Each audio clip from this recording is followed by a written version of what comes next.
Bonjour à toutes et à tous et bienvenue dans ce 6e épisode de Paroles de Prépa dans lequel je reçois Julien Song qui fait partie des meilleurs joueurs d'échecs français actuellement et qui, après une prépa ECE, a rejoint l'EM Lyon puis le prestigieux cabinet de conseil BCG avant de changer totalement de voie et de se consacrer pleinement à sa passion. Et ensemble, justement, on a évoqué un petit peu tout son parcours et ce qui l'a amené à tout à fait changer de voie et saisir ses rêves. Donc voilà, je n'en dis pas davantage et je vous laisse découvrir ma conversation avec Julien Song.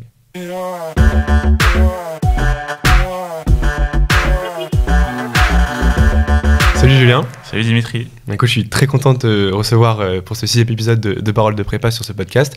Déjà, bon, à titre personnel, parce que je suis un peu fan d'échecs et que j'ai regardé un peu toutes tes vidéos, donc bon, ça c'est mon petit kiff personnel. Mais aussi, bon, évidemment, parce que ça a quand même un rapport avec cette chaîne et le podcast qu'on veut développer, donc Paroles de Prépa, parce que justement, tu as un parcours assez marrant dans la mesure où tu as fait ta prépa, ta grande école, tu étais un peu sur l'autoroute classique de la réussite finalement qu'on propose en grande école, et franchement, c'est très bien. Et puis, subitement, tu as un petit peu, enfin subitement je sais pas, mais il y a une petite bifurcation effectivement. Ouais. Et je trouve ça justement super intéressant d'avoir de comprendre finalement comment t'es arrivé à tout ça. Okay. Donc ouais, bon, j'ai déjà beaucoup de choses, donc je vais te laisser déjà te présenter et puis ensuite on va pouvoir dérouler l'interview. Ok, je m'appelle Julien Song. Aujourd'hui je suis quoi? Je suis joueur d'échecs, donc je suis maître international d'échecs, à peu près top 70 en France. C'est mon activité principale. Je fais des tournois régulièrement, j'ai des coachs, etc. Et ça, c'est ce que je fais aujourd'hui. Et à côté de ça, je documente un peu tout mon parcours sur les réseaux sociaux. Donc, comme tu l'as dit, sur YouTube et sur d'autres réseaux, où en gros, je raconte un peu mes tournois. Et puis, donc ça, c'est maintenant. Et il y a eu avant. Où effectivement, et ça je pense que ça parlera plus aux gens qui suivent Majeure Prépa, donc c'est-à-dire que j'ai fait une prépa ECE, après j'ai fait une école de commerce, un double diplôme avec une école d'ingé, et après j'ai travaillé en conseil, et donc ça c'était avant. Voilà. Ouais, c'est ça. C'était deux vies un petit peu c'est ça, un peu. C'est ça, exactement. On va revenir un peu sur tout ça. Ouais, t'es aussi très actif sur LinkedIn, comme quoi que t'as gardé un petit côté école de commerce, on va dire like. Ouais, le côté un peu corporate. C'est ça. Ouais, je suis pas mal présent sur LinkedIn aussi. Ouais, exactement. Ce qui est un peu typique pour un joueur d'échecs, mais bon, pourquoi pas. Enfin, on aura l'occasion. Ouais, c'est vrai que je suis un peu. Enfin, ça commence. Ouais, c'est vrai. Bon, on aura l'occasion d'y revenir. Alors peut-être juste en préambule, avant de parler du coup de vraiment ton parcours un peu dans l'ordre chronologique, pour que voilà les personnes qui sont pas forcément familières avec le jeu d'échecs et qui n'ont pas vu le jeu de la dame, ça arrive aussi, voilà, pour ceux qui n'ont pas forcément Netflix. Simplement expliquer, en fait, concrètement, les échecs, c'est quoi? Comment tu t'es familiarisé avec ce jeu? Comment t'es tombé dedans? Et selon toi, un peu quelle qualité ça requiert finalement d'être vraiment joueur d'échecs? Ouais, en fait, les échecs, j'ai commencé il y a très longtemps. J'ai commencé...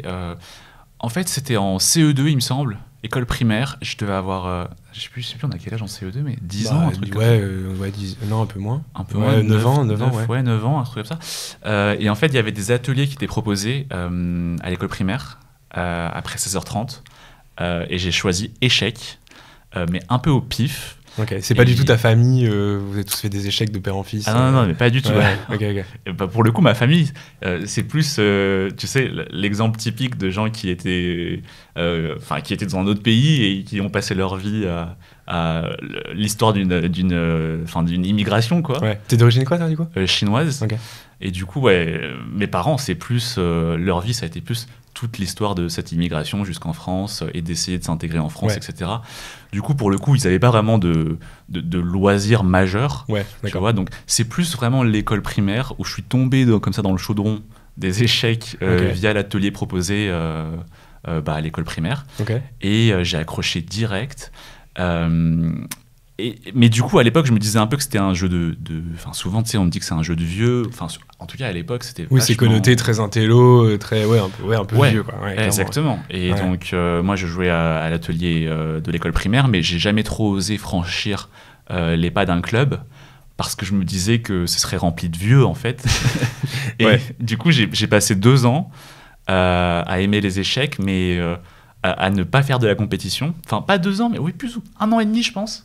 Ouais. Et à tel point que je demandais à mes sœurs de jouer avec moi et elles le voulaient pas, et du coup je devais leur rendre des services pour qu'en échange qu'elles acceptent de jouer. Oui, et en plus elles devaient être beaucoup moins fortes que toi, donc ça devait avoir un intérêt limité. J'avais tellement envie de jouer, mais aucun moyen d'y jouer. Puis à l'époque il n'y avait pas tu sais, toutes les plateformes pour jouer aux échecs en ligne comme aujourd'hui.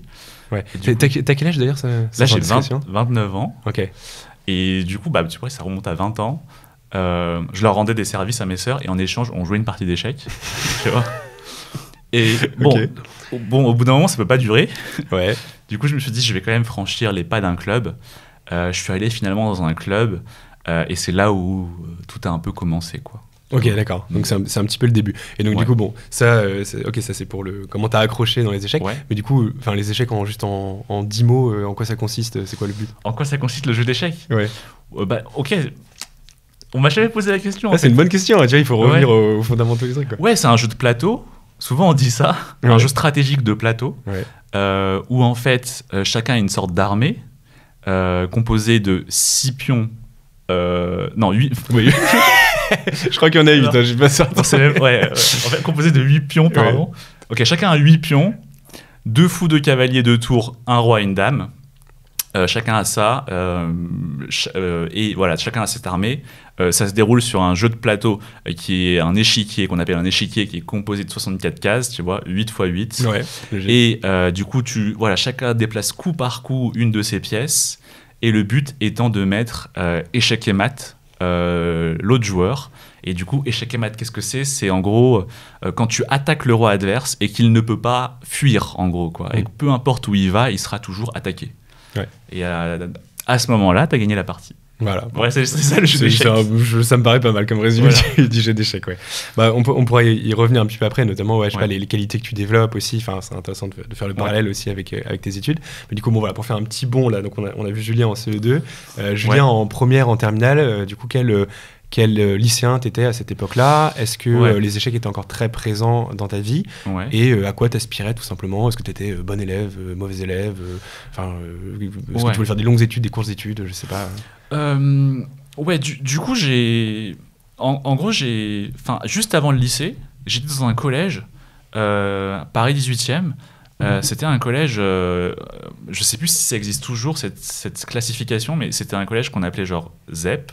Ça a changé, mais oui, zone d'éducation prioritaire, quoi. Ouais, c'est ça. Donc je sais plus trop c'est quoi le nouveau sigle, mais en gros, à l'époque, c'était des collèges qui étaient, il me semble, comme ils étaient dans des zones un peu plus difficiles, ils avaient plus de financement de la part de l'État, etc.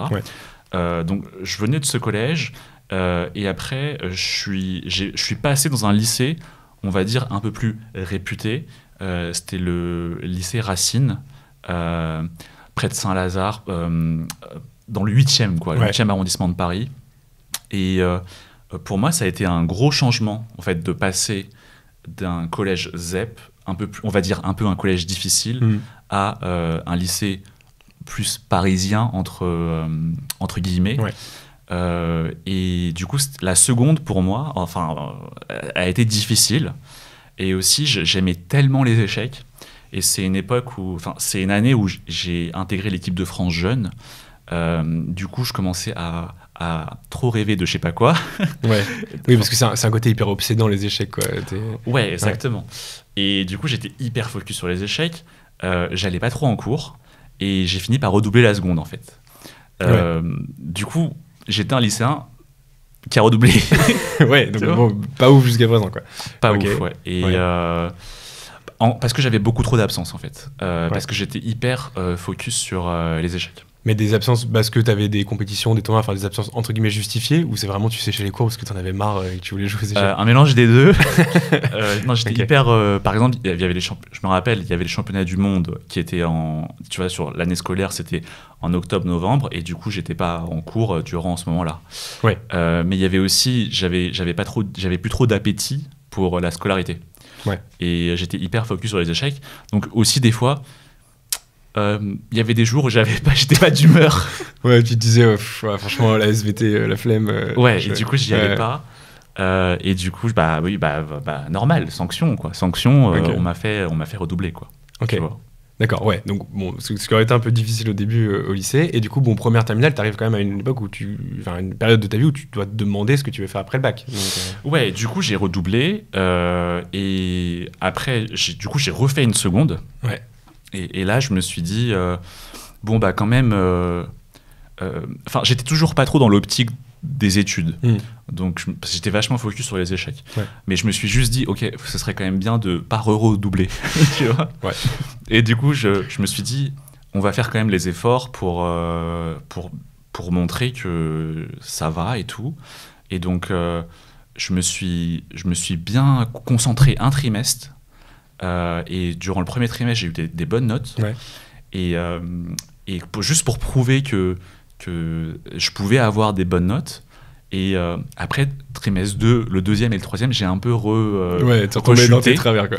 Ouais, j'ai un peu rechuté. Ok. Et du coup, mais du coup, j'avais le premier trimestre qui était hyper beau, tu vois. Et au conseil des classes, du coup, ils pouvaient plus trop. Ouais, voilà. Et puis vu que j'avais déjà redoublé. Oui, de toute façon, ils n'allaient pas te faire redoubler 2 fois. Voilà. Ouais. Et puis il y avait le premier trimestre qui était bien. Okay. Du coup, ils se sont dit, on va le laisser passer. Ok, d'accord. Mais du coup, j'ai pas trop eu le choix. Alors, je sais que ça a un peu changé maintenant les baccalauréats. Oui, il n'y a plus de filière ESL, etc. Ça a changé, voilà. Ouais. Mais du coup, j'ai pas pu. Donc à l'époque, la filière la plus, on va dire, prestigieuse entre guillemets, c'était la filière bac S scientifique. Et j'ai pas pu faire celle-ci. J'ai fait celle qui était ES, économique et sociale, quoi. Ouais. Oui, c'est vrai qu'à l'époque, pour le lycéen qui nous regarde, voilà, il y avait un peu une hiérarchie quand même entre les filières, hein, clairement, même si c'était un peu tacite. Ouais, même si franchement c'est hyper discutable. Et voilà, mais c'est vrai que bon, il y a le côté, enfin les maths étaient hyper valorisées, quoi. Malheureusement, enfin qu'on le veuille ou non. Ouais. Et c'est pas forcément d'ailleurs une très bonne chose, mais du coup, il m'avait pas donné l'option de ce bac-là, et du coup j'ai fait un bac plutôt orienté économique, quoi. Ouais. Donc t'arrives en bac ES, ok, première ES, ouais. Première ES, et alors je sais plus comment c'est maintenant, mais à l'époque, en fait, les notes de première et de terminale comptaient beaucoup. Ça constituait ce qu'on appelait un dossier. Oui, c'est ça. Ouais. Ça a un petit peu changé. Maintenant, c'est plus APB, c'est Parcoursup. Mais bon, grosso modo, c'est la même chose, quoi. Ouais, et du coup, les notes de première et terminale étaient assez importantes pour le dossier, pour ensuite candidater dans les prépas. Ouais. Donc là, je me suis quand même... Mais donc, ça veut dire que tu savais que tu voulais faire une prépa, quand même. Enfin, pourquoi tu voulais faire une prépa? Enfin, tu te rappelles un peu de ça? Parce que du coup, tes parents n'ont pas fait prépa, de ce que je comprends. Ouais. Comment tu t'es dit, je vais faire une prépa ECE, du coup, à l'époque, désormais ECG? Comment ça arrive? Franchement, je sais plus trop comment m'est venue l'idée de la prépa. C'est juste que j'avais plutôt des bonnes notes, en fait, en première et en terminale. Et je pense qu'en première, j'étais pas non plus sûr de faire une prépa. Mais par contre, je savais que, tu sais, il y avait cette histoire de dossier où il fallait des bonnes notes en première et en terminale. Et donc, je me suis dit, au cas où, quand même, je sais pas trop ce que je vais faire dans l'immédiat, mais du coup, commençons à quand même avoir des bonnes notes. Ouais, tu t'es dit, ok, là, il faut quand même que je bosse pour assurer un minimum. Donc, ça t'était un peu tiraillé entre, bon, il y a l'impératif d'avoir des bonnes notes pour s'en sortir dans la vie, et en même temps, bon, j'ai très envie de jouer aux échecs. T'étais top 100 français, d'ailleurs, à ce moment-là, je crois, non? Ouais, à l'époque, j'étais top 100 français, et je venais de faire 10e j'avais fini dans le top 10 du championnat du monde des moins de 16 ans. Du coup, et j'étais dans le top 100 junior mondial. Ouais. Ah oui, donc t'étais même encore mieux que ça, oui. Okay. Ouais, donc c'était vraiment... c'était une époque assez... où les échecs, c'était assez important pour moi. Mais après, en fait, ça s'est bien synchronisé parce que j'ai commencé un petit peu à stagner dans ma progression. Et en même temps, il y avait la première et la terminale. Du coup... Ouais, voilà, ouais. Mais t'étais un peu ballotté entre les deux, toujours, ouais, quoi. J'étais ballotté entre les deux, mais c'est comme si un peu... je sais pas, s'il y avait un dieu des échecs, c'est comme si le dieu des échecs me disait... Bon, concentre-toi sur les études. Tiens, je vais te faire stagner. Ok. Et du coup, je me suis dit bon, ok, on va essayer de quand même se concentrer pour la première et la terminale. Ok, d'accord. Et donc, pourquoi la prépa finalement? Tu t'es dit bon, c'est une voie un peu prestigieuse. Tes profs t'ont sans doute conseillé d'y aller. Mes profs, pas vraiment. Je me rappelle, ma prof principale, c'était la prof justement de sciences économiques et sociales. Et elle n'était pas forcément pour la prépa. Pour la prépa. Je crois que je m'étais vachement renseigné en ligne sur les sites qui existaient à l'époque. Et j'avais vu que la prépa, c'était quand même bien vu. Et du coup, je me suis dit, bon, bah, pourquoi pas essayer, tu vois. Et petit à petit, je me suis fait la conviction, mais j'ai pas le souvenir, tu vois, d'une sorte de quelque chose qui était présent depuis tout le début, quoi. Oui, voilà. Ça s'est fait au fur et à allé, mesure. pourquoi pas, et tu t'es un peu renseigné. Ouais. Il y avait un site qui s'appelait prépa.hec.org à l'époque qui était assez. Ah ouais, forum. ça j'ai regardé. Ouais, le forum. Ouais, c'est ça, le Et forum. je lisais le exactement. forum. Ouais, voilà. Oui, je faisais exactement. ça. Ouais, ça, c'était avant Major Prépa, tu vois. C'était Voilà, maintenant il y a Major Prépa. Exactement. Et ok, d'accord. Et alors là, bon, il y a un truc que j'ai pas compris dans ton parcours, c'est que donc t'es en prépa et tu te retrouves au Chartreux à Lyon, en prépa. Ouais. Donc, et tu vas un peu la fleur au fusil de ce que je comprends, parce que tu savais pas exactement ce qui t'attendait, un minimum, quoi. Ouais, bah en fait, ce qui s'est passé, c'est que du coup, j'ai regardé la liste des prépas en France et il y avait des classements à cette époque. Ouais. Et du coup, je me suis dit, bon, bah, c'est quoi les 6 premières de France ? Mettons les 6 premières en vœu. Ok. Tu vois. Mais t'avais combien de moyenne à peu près, tu te rappelles ? J'avais à peu près 16. Ouais, donc c'est bien quand même. Ok. Ouais. Mais c'est un. Je reparlerai juste après. Mais en gros, j'avais à peu près 16 de moyenne sur mon dossier. Et du coup, je me suis dit, je vais mettre les 6 premières. Tu vois. Le problème, c'est qu'il me semble que les 5 premières, j'ai été refusé. Tu vois. Quelque chose comme ça. Et du coup, heureusement que j'ai été pris à mon 6e vœu, qui était les Chartreux à Lyon. Parce qu'en 7e, du coup, c'était plus une prépa, en fait. Ok. Tu vois. Ouais. Donc, merci les Chartreux. Ok. Je le dis maintenant. Ouais. Mais merci les Chartreux de m'avoir pris. Et du coup, effectivement, je suis allé à Lyon, mais du coup, j'avais mis des prépas parisiennes au-dessus, et j'ai pas été pris. Ok, donc les Henri IV, Danielou, enfin les prépas un peu. Ouais, exactement. Okay. Enfin, oui, celle-ci, ouais. Ouais, c'est ça. Ouais, mais ça remonte un peu, parce que ça, c'était en 2012, hein, c'est ça ce que tu me disais ? Ouais, c'est ça, exactement. J'ai commencé ma prépa, je l'ai fait en 2012-2014. Ouais, ok, d'accord. Ok. Donc tu te retrouves là. Ok. Et alors, du coup, c'est quoi tes premières impressions de la prépa ? Donc, t'avais jamais mis les pieds à Lyon, j'imagine. C'était un peu nouveau pour toi, quoi. Ouais, j'ai jamais mis les pieds à Lyon. Ça, franchement, c'était plutôt cool de changer de ville. Ouais. Moi, j'ai appréhendé un petit peu, mais en vrai, franchement, je trouve que c'est sympa de changer de ville. Voilà, donc ça, c'était plutôt cool. Après, au niveau de la prépa, franchement, ça m'a fait le même choc que quand je suis passé de collège ZEP à un lycée un peu plus, on va dire, réputé. Ouais. Parce que Chartreux, c'est un bon niveau. Enfin, d'ailleurs, oui, c'était son 6e vœu, mais c'est une très bonne prépa pour le coup, Chartreux, quoi. Ouais. Bah, il me semble qu'à Lyon, c'est bien vu, quoi. L'institution des Chartreux, c'est genre un très bon établissement scolaire à Lyon. Et en fait, ça m'a fait un peu l'effet d'un choc parce que, en gros, ce que je voulais dire, c'était que par exemple, au lycée Racine, j'avais 16 de moyenne dans mon dossier, mais au bac, j'ai eu beaucoup moins, tu vois. Ouais. J'ai eu, je crois que j'ai dû avoir mention assez bien au bac. Ok. Donc une moyenne bien inférieure à 16. Et du coup, je pense qu'en fait, j'étais un peu surévalué. Ouais, tu vois. Ok. Et je suis arrivé au Chartreux et... en gros, j'ai côtoyé le fin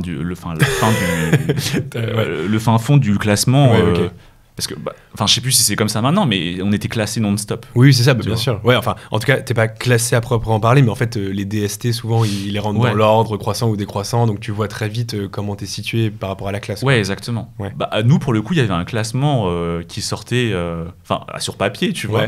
Et il y avait une sorte de classement après chaque concours blanc et tu voyais ta place. Ah oui, après chaque concours blanc, oui, bien sûr. Ouais. Tu voyais ta place au sein de la prépa, enfin de la classe. Ouais. Et je côtoyais un peu les fins fonds du truc. Okay. Et aussi, c'était pas évident parce que, par exemple, au Chartreux, il y a pas mal d'élèves qui ont fait aussi leur lycée au Chartreux. Il y en a même certains qui ont fait leur maternelle au Chartreux et qui continuent jusqu'à la prépa. Oui, c'est clair qu'en fait, un 16 de moyenne au Chartreux, c'est pas un 16 de moyenne dans un lycée, entre guillemets, quelconque, même si ton lycée était plutôt bon, quoi. Ouais, exactement. Et du coup, c'est souvent des gens qui, d'une façon ou d'une autre, quand ils étaient au lycée, ils préparaient déjà un peu la prépa. Ouais, bien sûr. Alors que moi, dans le lycée où j'étais, c'était plus en mode... par exemple, de ma classe, il me semble, en terminale, il y a juste quelques-uns qui après ont fait une prépa, tu vois. Ouais. Oui, voilà. Et t'arrives dans un truc, j'imagine que déjà quasiment tout le monde avait eu mention très bien au bac.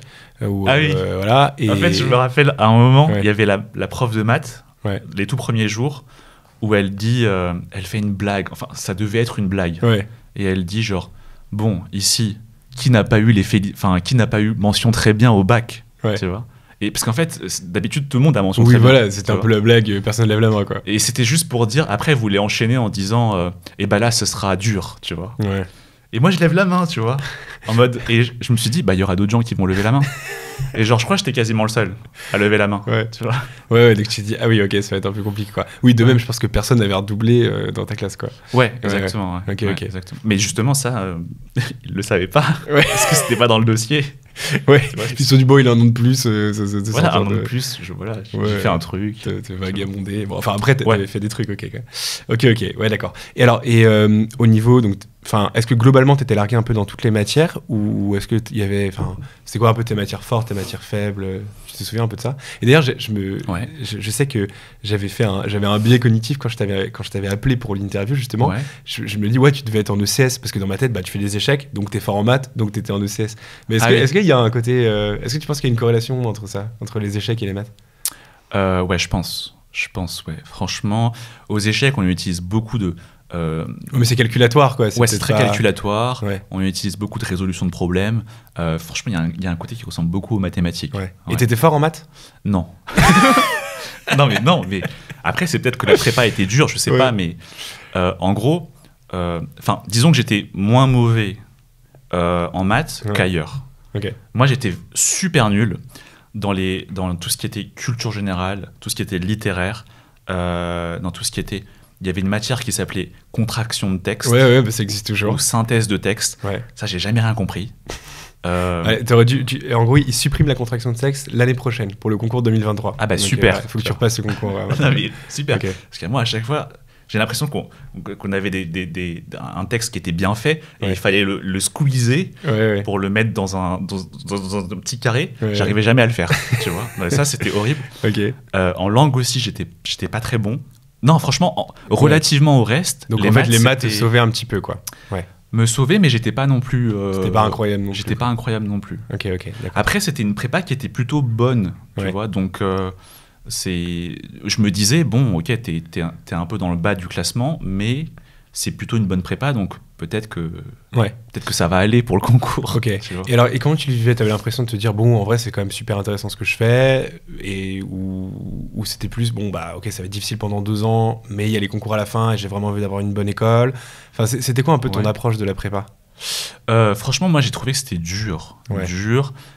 Et aussi, à cette époque, moi, je pense que j'avais un peu du mal à gérer la pression, le stress. Et donc, c'était quand même pas évident, je trouve, au quotidien. Ouais. Donc, globalement, on garde un souvenir quand même c'était dur. Tu vois. Ouais. Et après, c'est aussi psychologique. C'est-à-dire que, tu vois, imagine, j'étais d'un point de vue purement scolaire, tu vois. Ouais. Imagine, j'étais dans les 10 premiers de ma prépa. Je pense que je l'aurais vécu différemment, Ouais. tu vois. Parce que tu te dis, je suis bien, j'ai des bonnes notes, Ouais, les bien profs, sûr. ils m'aiment bien, enfin, tu vois. Ouais, bien sûr. Et là, c'était plutôt, je suis au fin fond du classement et donc c'est un peu, tu vois, tu essayes bien sûr. de... Mais c'est le côté très relatif de la prépa, parce qu'en fait, être dans le flop 10 des Chartreux, c'est être dans le top 10 d'une prépa de niveau moyen, quoi. Et en Ouais. fait, ça dépend, tu vois, la perception que tu as. Est-ce que tu veux être... Enfin, si t'es moyen, est-ce que tu veux être faible parmi les forts ou fort parmi les faibles, en fait? Ouais. Et en vrai, c'est une vraie question quand tu choisis ta prépa aussi. Parce qu'il y a des gens qui ont besoin d'être un peu galvanisés, d'être dans les meilleurs, et d'autres qui ont besoin de se sentir un peu toujours en difficulté, entre guillemets. Ouais, et je pense qu'il n'y a pas de réponse simple. Parce que maintenant, par exemple, moi, je fais du coaching d'échecs depuis 1 an à temps plein. Enfin, c'est une partie de mon activité. Et du coup, il y a des gens qui travaillent, qui fonctionnent vachement à la motivation et au boost qu'apportent les victoires. Enfin, quand tu accumules des victoires, t'es plus en confiance et du coup, tu performes encore mieux. Et à l'inverse, il y en a qui ont besoin des fois limite de se prendre des raclés qu'on devient plus fort et limite des fois des raclés, ça leur fait du bien parce que en fait ça les incite à se remettre en cause. Et j'ai vraiment au niveau des élèves que je suis au niveau du coaching d'échecs, il y a les 2 catégories. Ouais. Donc je serais pas surpris qu'au niveau de la prépa, tu sais, il y en a qui... Oui, il y a un peu cette même logique-là, quoi. Ouais, bien sûr. Et quand je suis allé en école après, il y a des gens qui m'ont dit, moi j'étais dans une petite prépa, mais j'étais parmi les meilleurs et Du coup, j'ai grave bien vécu ma prépa, au niveau purement scolaire, tu vois. Ouais. Et je pense qu'il y a les deux, hein. Il y a les deux écoles. Ok. Et alors, du coup, les échecs dans tout ça, est-ce que tu avais le temps d'en faire en prépa? Est-ce que c'était, est-ce que tu as mis de côté? Est-ce que c'était juste un loisir? Ou est-ce que tu essayais quand même encore de jouer à un certain niveau, ou du moins à conserver un petit peu tous les mécanismes de réflexion que tu es obligé de développer presque tous les jours quand tu veux jouer aux échecs? Ouais. J'ai mis de côté pendant la prépa. En vrai, ça se comprend aussi, c'est tellement de travail. Bien sûr. Mais j'ai quand même fait quelques tournois. Et je suis passé maître international. En gros, aux échecs, il y a des titres qui viennent distinguer un niveau. Et le plus haut titre, c'est grand maître international. Et le deuxième titre le plus haut, c'est maître international.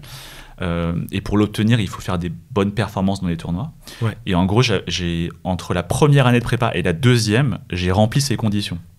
C'est-à-dire que j'ai fait des tournois. Oui, parce que maître international, c'est quoi? C'est top 1% des gens qui jouent en compétition, quoi. Ouais, plus ou moins. Ouais. Et du coup, j'ai fait quelques tournois entre la première année de prépa et la deuxième, et j'ai fait les performances qu'il fallait pour remplir les conditions et devenir maître international. Et alors que j'avais pas travaillé les échecs de toute l'année. Ouais. Et du coup, je me suis dit, en fait, c'est la prépa, ça fait réfléchir. Du coup, je sais pas. Oui, parce qu'intellectuellement, t'étais très stimulé, mais après, c'est pas la même chose de déplacer des cavaliers et des fous sur un échiquier et d'inverser des matrices. Exactement. Donc je pense que peut-être coup de chance, quoi. Tu vois. Okay. Mais sinon, à part cette anomalie statistique, j'ai mis de côté, quoi, pendant toute la prépa. Ok. Et globalement, t'étais à l'internat ou t'étais au Chartreux, ils ont un internat, il me semble, non? Ouais, moi j'étais en internat première année, et deuxième année, j'étais pas en internat. Donc j'ai fait un mix des deux, quoi. Ouais, d'accord. Et t'étais assez solitaire dans ton travail, ou tu t'es fait un petit groupe de potes avec qui tu travaillais beaucoup? Moi, j'étais plus solo dans mon travail. Ouais. Aussi, après, c'est aussi une histoire de... Vu que t'es au fin fond du classement, t'es moins attractif en tant que partenaire de travail, quoi. Ouais, okay. Mais c'est aussi de base, moi j'aime bien, je mets du temps à comprendre les choses, en fait. Ouais. Mais c'est vrai aussi, même aux échecs, tu vois, genre, j'aime bien ça. Ouais. Mais du coup, j'étais plus solo dans mon travail. C'est plus pour les révisions, où là j'ai révisé avec d'autres gens. Mais sinon, j'étais plus solo dans mon travail. En internat, ce qui était bien, c'était que... Parce que du coup, j'ai fait les deux, internat première année et pas internat la deuxième année. Ouais. Franchement, internat, c'est pas mal, je trouve, parce que déjà, on avait les études obligatoires. Genre, je crois que c'était genre tous les mercredis à 20h, un truc du genre. Et ça durait 1h30 ou quelque chose comme ça. Et du coup, en fait, quand tu vois tous les gens de l'internat y aller, en fait... cette discipline, tu es dans une émulation. Cette discipline, en fait. Tu vois. Bien sûr. Et puis même, des fois, il y avait le préfet qui s'occupait des internats qui passait dans les chambres. Et du coup, genre... alors préfet, c'est pas le vocable de toutes les prépas, mais en gros, c'est un deuxième année, c'est ça qui... non, c'était genre... Non, c'est un surveillant? Une sorte de surveillant, ouais. Ouais, d'accord. Oui, je crois que Ginette aussi disent préfet, mais c'est pas dans toutes les prépas, la notion de préfet. Une sorte de surveillant, tu vois. Ouais, voilà, ok, ouais. Et du coup, il passait dans les chambres et du coup, il fallait faire genre de travailler pendant qu'il passait. Enfin, quand il passait, il fallait... Ouais. Fallait faire genre qu'on travaille. Tu bosses, quoi. Ouais, okay. Enfin, du coup, ça te donne une discipline. Ouais. Ça, j'ai bien aimé. Et c'est vrai que deuxième année où j'étais pas en internat, j'ai trouvé que c'était plus dur. Et pourquoi tu t'es parti de l'internat? Parce que en fait, je voulais plus être solo et travailler à mon rythme. Et je pense aussi, comme j'étais un peu pas très bon dans le classement, je me disais genre je sens, tu vois, je sens l'espèce de pression. Je sens une sorte de pression. Je sens que les autres y réussissent. Avec le recul, je pense que c'est une mauvaise décision que j'ai prise, tu vois, de sortir de l'internat. Ouais. Mais c'était un moyen pour moi de me dire, je performe pas très bien, je vais mettre un peu à l'écart, tu vois. Ouais, mais c'est vrai, t'as un peu. Tu sais, je vais me cacher, en fait. En fait, c'est vrai qu'il y a un côté où, enfin, tout le monde le vit pas comme ça, mais un peu presque féodal en prépa, où voilà, t'as les mecs les plus forts, le ventre mou, les gars qui sont en galère. Exactement. Et c'est difficile parfois d'avoir le recul nécessaire de se dire, mais ok, c'est pas parce que je suis pas dans le top de la classe que je suis pas légitime, que je travaille pas. Enfin, c'est difficile. Ça dépend beaucoup des ambiances de classe. Après, de ce que tu te souviens, c'était relativement bienveillant quand même, comme ambiance de classe et. Ouais, moi je trouve que c'est bienveillant. Je trouve que t'es bien entouré. Ouais. Je trouve que t'es bien encadré. Je trouve il y a tout qui est fait pour que les 2 années se passent bien, tu vois. Et après, je pense que c'est juste structurel, c'est-à-dire qu'il y a quand même du travail et il faut pas. Voilà, ça fait partie du contrat, quoi, en quelque sorte. Pendant 2 ans, ça va pas être facile tous les jours. Mais en tout cas, je trouvais que on était bien encadré. Il y avait tout ce qu'il fallait. Et au niveau de l'ambiance de classe, moi, je trouvais qu'il n'y avait pas du tout une ambiance ultra compétitive pour une prépa qui était quand même assez bien classée. Tu vois, donc je trouve il y avait rien de malsain en fait. Tu vois, c'est ça. Oui, de l'environnement. Il y a une belle émulation, mais personne n'est là à te mettre une pression de malade non plus, quoi. Enfin, une pression en tout cas négative, un peu anxiogène, quoi.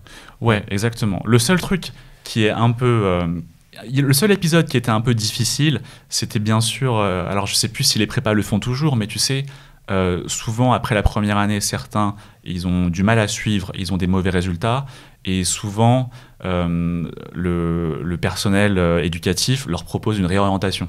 Tu vois. Ça, c'était le seul moment un peu difficile des 2 ans où tu sais, c'est le coup près un peu. Ouais. Tu vois. Mais à part ça, franchement. Les 2 ans je trouvais qu'on était bien encadrés. Tu vois. Oui, et puis justement, cette réorientation, il le propose souvent à des étudiants qui effectivement sont en difficulté et qui peuvent réussir dans d'autres voies. Mais c'est jamais très coercitif, c'est jamais toi ça dépend des prépas, mais c'est très rare, en ma connaissance en tout cas, des prépas où on te dit ok, t'es trop faible, juste tu t'en vas, quoi. Ouais. D'ailleurs, pour l'anecdote, il y a une fille à qui elle a été réorientée. Ouais. Et après, je l'ai retrouvée dans la même école que la mienne. Ouais, bien sûr. Ouais, mais c'est donc bon. Comme quoi. Ouais, bien sûr, exactement. Justement, alors on va arriver bientôt parce que donc, je spoil un peu, du coup, tu as intégré le M Lyon à l'issue de tes concours. Ouais. Mais alors, du coup, ces fameux concours. Déjà, avant les concours, c'était quoi tes objectifs ? Non, mais moi, j'étais dans mon rêve de me dire non, mais ce classement est faussé, il est biaisé. Ouais. je sais, c'est surcoté. Je vais finir dans une parisienne. Ok. Bon, en même temps, oui, non, l'inverse, ok. Le classement qui est biaisé, c'est le classement du concours blanc. Tu te dis que tu avais le potentiel pour avoir les parisiennes. Ouais. En même temps, je trouve que c'est positif, tu vois, genre, faut pas partir perdant. Bien sûr. Vois, non, mais il y a une question dans les meilleurs prépas, pourquoi les meilleurs prépas ont des meilleurs résultats ? Franchement, alors oui, peut-être qu'ils sont meilleurs, machin, mais il y a ce côté, juste, je vais avoir les parisiennes. C'est bête, mais en fait, psychologiquement, quand on se dit, je vais avoir les parisiennes, les chances d'avoir les parisiennes sont quand même beaucoup plus élevées que si tu me dis que c'est mort, quoi. Ouais, et puis même, tu sais, genre, du coup, quand je fais des échecs à haut niveau, c'est ultra important. Genre, t'arrives devant la partie, il faut que tu te sentes en confiance et il faut que le gars en face, tu te dises, je vais l'exploser. Ouais, le mec, il a 200 élos de plus que toi, mais t'inquiète que tu vas le battre, quoi. Ouais, exactement. C'est ultra important. Et après, moi, j'y croyais peut-être un peu trop, je pense. Mais en tout cas, je me disais, non, mais je vais réussir. Ok, tu vois. D'accord. Et tu te rappelles, du coup, t'avais présenté pas beaucoup d'écoles, genre les toutes meilleures, ou t'avais quand même... Ah non, j'ai tout fait. J'ai même pas présenté Écrit-Com. Ok. Ça existe toujours, Écrit-Com ? Oui, Écrit-Com, ça existe toujours, ouais. Donc j'ai même pas présenté Écrit-Com. T'avais présenté les 6-7 premières, un truc comme ça, quoi. Voilà. Okay. Avec le recul, j'aurais fait Écrit-Com quand même. Tu vois. Non, mais je pense... Non, mais c'est vrai. Mine de rien, c'est important de s'entraîner, d'avoir le concours qui t'aide, même si, déjà, c'est des belles écoles, et puis même si vraiment tu les veux pas, ça te met dans l'ambiance du concours, quoi. Ouais. Et quand je compare aussi aux échecs, comment on s'entraîne pour bien performer, les parties d'entraînement font grave partie d'un processus pour s'améliorer. Donc avec le recul, j'aurais fait Écrit-Com et j'aurais... mais j'aurais fait Écrit-Com, ça entraîne, quoi. Ouais, okay. Quitte à perdre quelques jours, en réalité, non, je trouve que c'est... Oui, bien sûr, t'as déjà eu 2 semaines précieux, pour réviser, carrément. Ouais. Donc t'y vas, je vais avoir les parisiennes, quoi. Okay. Exactement. En y croyant, dur comme fer, je vais avoir les parisiennes. Ok. Exactement. Et ensuite, du coup, alors comment ça se passe ? Est-ce que tu te rappelles un peu de tes concours ? Ouais, je me rappelle des concours. C'était il y a 8 ans, ok. C'est ça, hein. Ouais, je me rappelle des concours, franchement, c'était ultra stressant. Mais au final, tu les as passés à Lyon, ouais, okay. Au lycée du Parc. Ouais, okay. C'était ultra stressant parce que, en fait, t'as l'impression qu'il y a 2 ans. Ouais. En fait, t'as l'impression que t'es jugé sur tes 2 ans et que. En 4 heures de temps sur une épreuve. Ouais. Et t'as l'impression un peu que, genre, soit tes 2 ans, du coup, ils seront rentables, soit tu les auras gaspillés. Tu vois, il y a un peu ce côté où. Waouh, c'est le moment de prouver, quoi. Ouais. Donc c'était assez stressant. Mais après, finalement, je les ai assez bien vécus. Parce que j'ai jamais eu le sentiment d'avoir fait quelque chose de catastrophique. Ouais. Tu vois. D'être à ton niveau, en tout cas, au moins, à chaque fois, quoi. Ouais. Par exemple, sur les dissertations de 4 heures, là. De philo ? Ouais, de philo. Enfin, de CG. C'était quoi le thème, d'ailleurs, tu te rappelles ? Moi, c'était l'espace. Ouais, ok. et en gros, je sais pas, en fait, moi, je me suis dit, limite la casse. Donc, il faut que ta disserte, tu l'aies fini en 3h30. Ouais. Tu vois. Et ça, c'était ouvrir l'espace, je crois, le sujet. Si tu... Ouais. Ouvrir un espace, peut-être. Et oui, ça, je sais plus c'était quelle école, mais il y avait un truc comme ça. Ouais. En fait, je m'étais mis des limites pour que j'aille jamais à la catastrophe. Ouais. Tu vois. Du coup, mes dissertes, je les faisais en 3h30 et tout. Mais du coup, elles étaient nulles. Mais enfin, j'ai eu des mauvaises notes sur toutes les matières à disserte. J'ai eu des notes pas terribles. Ouais. Mais du coup, voilà, je m'étais mis des petites limites pour pas aller à la catastrophe. Ok. Et donc, et du coup, tu vois, pendant le concours, si t'as pas l'impression qu'à un moment t'as fait une énorme gaffe, Ouais. Du coup, tu vis assez bien le truc. Tu vois. Ouais, une gaffe, c'est très rhétorique d'échec pour le coup comme mot. Ouais. Une gaffe, c'est un peu le côté oh t'as fait une connerie ponctuée, sur 10 secondes quoi. Non mais tu sais des fois tu le sens pendant mais un une disserte concours. de 4 heures. Oui, enfin quand une gaffe c'est une épreuve vraiment ratée. Voilà. T'es passé Tu à côté d'une épreuve quoi. Tu vois, imagine une disserte, tu la finis pas. Ouais. Waouh. Et bah, ça m'est jamais arrivé pendant le concours. Donc en gros, je me suis dit, j'étais encore dans mon rêve de ça va bien se passer. Ouais. Non, franchement, globalement, je les ai bien vécus. J'ai pas trop révisé entre les épreuves de concours. La seule fois où j'ai révisé, c'était avant l'épreuve d'anglais, où je sais pas pourquoi je me suis dit ces 200 mots de vocabulaire, il faut que je les révise absolument. Et ça arrive pendant les concours, tu te mets un truc dans la tête comme ça. Et alors qu'en fait, tu as travaillé 2 ans et tu te dis que la veille du concours d'anglais, tu te dis non, mais ces 200 mots de vocabulaire, il faut vraiment que je les maîtrise. En fait, c'est plus pour te rassurer toi-même. Et comme par hasard, l'épreuve d'anglais, c'est la seule que j'ai vraiment foirée. Ouais. Parce que j'ai fait un hors-sujet sur le. L'essai, voilà. Ouais. En gros, genre, il y avait un énoncé avec genre. Tu sais, c'est genre. L'énoncé dedans, il y avait to be likely to. Ouais. Donc en gros, en anglais, ça veut dire genre, c'est probable que ça arrive. It's likely to happen, Ouais, it's likely to something, tu vois. Et en gros, et du coup. C'est pensé like aimer, quoi. Ouais. C'est ça. Ouais. Et en fait, moi, j'avais pas compris que c'était genre, c'est probable que ce truc ait lieu. Ouais. Tu sais, c'est plus un verbe. Donc je me suis dit, c'est probable que ce truc ait lieu. Et moi, j'avais compris aimer. Aimer ce truc, quoi. Ouais. Du coup, hors sujet, tu vois. C'est horrible.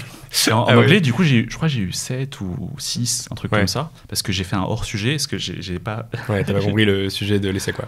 Ouais, et finalement, t'as vu, c'est marrant, c'est la seule épreuve où juste avant, je me suis dit, il faut que je révise un petit peu. Ouais. Et toutes les épreuves où j'ai pas révisé avant, elles se sont bien passées. Oui. Bon, après, parce que t'avais le travail de 2 ans derrière, bien sûr, aussi, quoi. Ouais. Okay. Mais bon, ouais, moi, je sais pas, je me suis dit. En fait, je sais pas, moi, je me suis dit. Je pense que c'est peut-être mieux d'y aller à la cool, quoi. Tu vois, en vrai, t'as travaillé 2 ans. Ouais, bien sûr. C'est bon, quoi. T'as fait l'effort. Et c'est pas genre 1 heure de révision juste avant le concours qui vont changer grand chose. Oui, surtout que t'es dans une telle fatigue intellectuelle qu'il faut garder ses forces. Faut récupérer, ouais. C'est clair. Nous, tu vois, tous les soirs d'épreuves, on fait des débriefs des épreuves, mais à la limite, bon, c'est cool quand même parce que t'es en train de regarder ton live, tu repenses un petit peu à l'épreuve de la journée. Après, tu peux vraiment la mettre de côté. Ouais. Et puis, c'est quand même, tu regardes une vidéo, intellectuellement, c'est quand même plus facile que se bourriner 200 mots de vocabulaire d'anglais, donc tu ne serviras certainement pas le lendemain, quoi. Ouais. Ok. Et tu te rappelles un peu de tes notes ou pas? Ouais, alors, du coup, en anglais, j'ai eu une mauvaise note. Donc 7 ou 6, toutes mes dissertes de philo. De culture générale, Ouais, culture G, j'ai eu 11, je crois. 11 ou 10, il me semble. Ok. Toutes mes dissertes d'éco, j'ai eu 13-14. Ouais. Tu vois. Donc j'étais assez okay. cohérent dans tes notes, quoi. Ouais. Maths, du coup. Et maths, ça a été un point fort, en fait. Ouais. Maths, ça a été un point fort. J'ai eu, en maths EDEC, je crois que j'ai eu 20. Ouais. En maths EM Lyon, je crois que j'ai eu 17, 18 ou 19, je sais plus trop. Ouais. Mais une bonne note. Ouais. En maths... HEC, ESSEC. ESSEC, tu sais, c'est toujours pareil. Oui, enfin, ça a un peu changé, mais oui, t'as la maths 2 ESSEC et... Maths 2 ESSEC, il y a toujours ça? Ouais, il y a ça, ouais. Maths 2 ESSEC, je pensais que j'avais rien compris au truc, et j'ai eu une très bonne note, j'ai eu 18. Ouais. Par contre, la maths d'HEC, j'ai eu une très mauvaise note. Ok. Enfin, il y a une maths HEC. Ouais, il y a une maths HEC, ouais. Ça, j'ai eu une très mauvaise note. Et donc, en fait, les maths m'ont sauvé.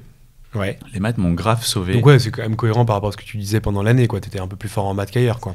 Ouais. Ok. Et du coup, contraction de texte, synthèse de texte, mauvaise note. Ouais, donc au moins, c'était conforme à ton niveau. Ok. Ouais, non, D'accord. c'était assez conforme, Ok, ouais, ok. c'est vrai. Ouais. Et donc, du coup, tu te retrouves admissible où exactement? Je me retrouve admissible jusqu'à EM Lyon. Donc, t'avais EM Lyon, EDEC, Audencia. Ouais, Grenoble, etc. Ok. Ouais, mais j'avais aucune T'avais parisienne. pas les parisiennes. Ouais. Et alors, comment tu les as vécus, ces résultats d'admissibilité? En fait, il y a eu un petit bug lors de l'annonce des résultats. Ouais. En gros, Grenoble, sans faire exprès, ils ont révélé les notes. Tu vois. Ok. Alors que normalement, ils n'étaient pas censés. Ouais. Et du coup, quand j'ai vu mes notes, parce qu'en gros, Grenoble était était la Ouais. première école à annoncer les résultats, Ouais. ses résultats d'admissibilité. Oui. Et du coup, il y avait juste écrit admissible à Grenoble. Ok. Donc là, tu te dis cool. Ouais. Mais il y avait les notes en plus. Ok. Et du coup, quand j'ai vu mes notes, je me suis dit Hmm. on aura peut-être même EM Lyon, c'était pas sûr du coup. Et je me suis dit peut-être j'aurais. Bon, après, EDEC, si t'as 18 ans en maths EM, bon, déjà, ça quoi. ouais, mais tu sais, j'étais parmi les derniers admissibles à Ouais. l'EM. Ok. Et du coup, je me suis dit, mince, ça va être chaud. Ouais. Ça va être chaud pour les parisiennes. Ok. Voilà. D'accord. Donc, ok. Donc, finalement, t'es pas déçu, pas trop enfin. Franchement, j'étais déçu. Ouais. Franchement, j'étais déçu. Du coup, avec d'autres gens de ma prépa qui avaient aussi pas les parisiennes, on commençait à parler de est-ce qu'on cube, tu vois. Ouais, déjà. Ok. Ouais, le fameux sujet là. Bah, les Ouais. résultats d'admissibilité, c'est bientôt là. Donc, Ok. peut-être que ce sera passé d'ailleurs quand la vidéo sera diffusée, même très certainement, mais c'est ok. le 15 juin cette année. Bon, Ouais. du coup, on commence à parler de ça. Ouais. Donc, tu vois, j'étais Ok. un peu déçu du coup. Tu vois. Ok. Mais bon, c'est la vie. Ok. D'accord. Bon, et donc tu vas du coup quand même dans les écoles, tu fais ton petit tour de France. Ouais, j'ai fait tous les oraux. Enfin, tu vois, Grenoble, Audencia et tout, j'y suis allé. Je suis allé à Toulouse aussi, TBS. J'ai fait tous les oraux et en fait, par contre, j'ai placé l'EM et les DEC plus à la fin. Ouais. Ok. Comme ça, je me Les suis écoles que dit- tu voulais vraiment. Ouais. Ok. en tout cas, celles qui étaient mieux classées, Ouais. je les ai mis à la fin en me disant que du coup, celles d'avant m'auraient bien préparé, Ouais. tu vois, Ok. pour les écoles mieux classées. Et du coup, ouais, je me suis fait le fameux petit Tour de France. tu vois. Ok. Ouais. Et alors quel souvenir t'en gardes de ça? Franchement, ça, c'était cool. Franchement, en fait, t'es bien accueilli. En fait, tu sens que les écoles font tout pour t'attirer. Ouais. Ouais, bien sûr. Franchement, ça fait grave plaisir. Et je sais pas, genre, tu sais, tu te dis, tu sais, tu viens de passer 2 ans de prépa, et ça fait plaisir de sentir que t'es voulu, quoi. Ouais. Tu vois, genre, ouais, bien sûr. Ouais. T'as galéré pendant 2 ans et là tout le monde Ouais. te déroule le tapis rouge, quoi. Bah ouais, exactement. Tu sais, pendant 2 ans, t'es là, tu galères en colle, Ouais. et personne t'applaudit. Quand t'as 10, c'est la grosse fête, parce que Ouais. c'est une note incroyable. Ouais.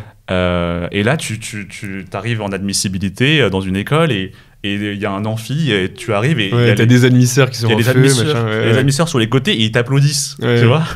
T'as l'impression que Ouais. T'es Tu une vois. rockstar, quoi. Ouais. du ok. coup c'est cool. Genre, en fait, tu fais un tour de France et on dirait une rockstar en fait qui fait le tour de comme des concerts, Ouais, tu qui vois. fait une tournée, quoi. Une tournée, tu vois. Ok. Ouais. Du coup, moi j'ai bien aimé. C'était ma tournée de la France et les gens me félicitaient pour mes 2 ans de prépa. Ouais. Ok. Ok. Et en vrai, c'est assez chill. Enfin, il y a les oraux. Puis les oraux quand même, ça va. Enfin, c'est les langues. Donc les langues, tu sais, c'est pas.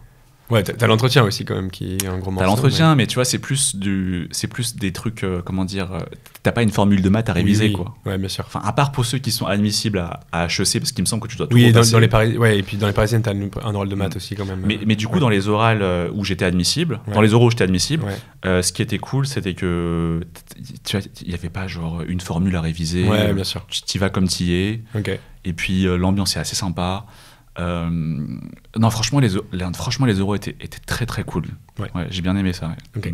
Et donc du coup, tu vas, enfin bon, t'es admissible à l'EM. Enfin, t'es admissible puis admis facilement. Donc admissible de justesse, t'as dit. Mais Admissible de admis- justesse, ouais. Ouais. Et tu te rappelles de tes notes et enfin de comment s'est passé ton oral à l'EM en particulier? Ouais, en fait, de base, j'avais souvent des bonnes notes en entretien, en prépa. Et ça s'est confirmé là pendant les oraux.